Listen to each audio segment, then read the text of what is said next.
History. How could Verne, in the age of railroads and steam engines, foresee the technology of today? Predictions are a dime a dozen, yet Verne's predictions hold up 150 years after he made them. 1865, Paris, France. Jules Verne, a former stockbroker and failed playwright, has found unexpected success as a novelist. He has dazzled the world with stories of fantastic scientific expeditions to unknown lands and to the center of the Earth. Now he takes a remarkable leap into the future when he imagines a journey no scientist has ever seriously considered.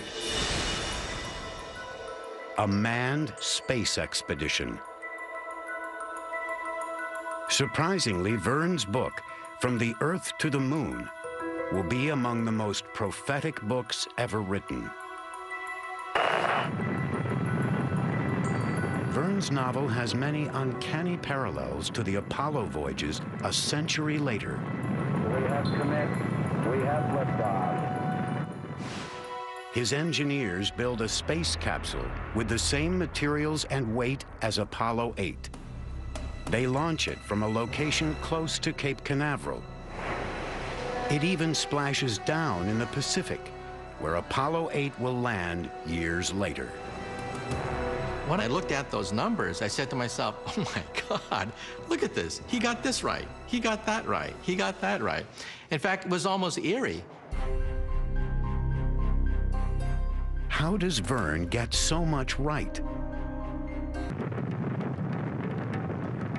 Verne calculates that to overcome the force of gravity, his spaceship must launch with a speed of 24,500 miles an hour.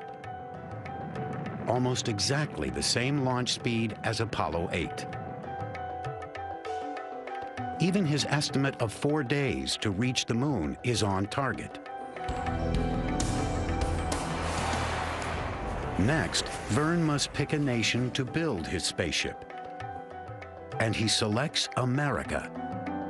It was not a guess. He just said, you know, the Americans are the kind of people who are going to own the future.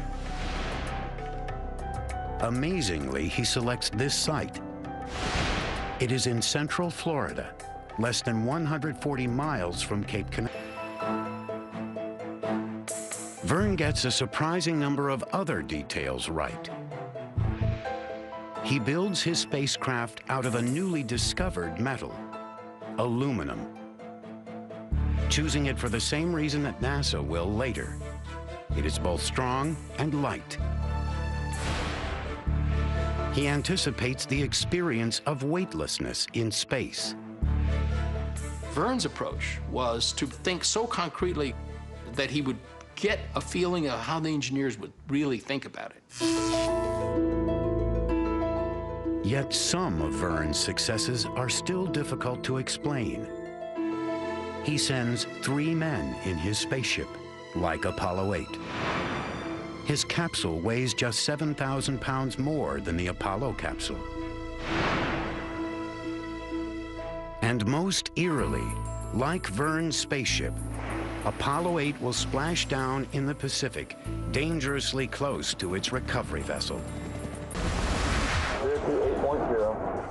Most remarkable of all, before Edison invents the light bulb, Verne envisions an all-electric submarine with virtually unlimited range, similar to nuclear-powered submarines today.